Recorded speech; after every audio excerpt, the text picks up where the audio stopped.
রাধে রাধে। আজকের 122 নম্বর ওয়ার্ডের মিটিং আছে, সেখানে চলে এসেছি আমি।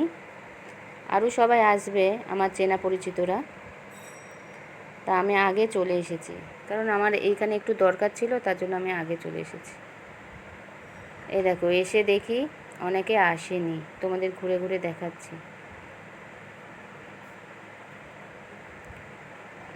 এখনও কটা সিট ফাঁকা আছে, বুঝেছ? যাই হোক, এবারে মিটিং শুরু হয়ে গেছে। শুভাশিস চক্রবর্তী আর সোমা চক্রবর্তী পৌরপিতা আর পৌরমাতা এসে গেছেন, তাদের অভ্যর্থনা জানানো হচ্ছে।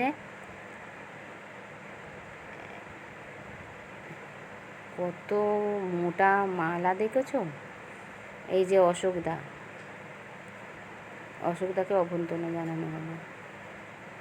তারপরে আমরা চলে এসেছি মিতাদি আর কল্যাণীদিকে নিয়ে আমার দিদির ছোটো ননদের বাড়ি সোদপুরেই পাশেই, ওই জন্য একটু দেখা করে আসলাম। আজ এই পর্যন্ত।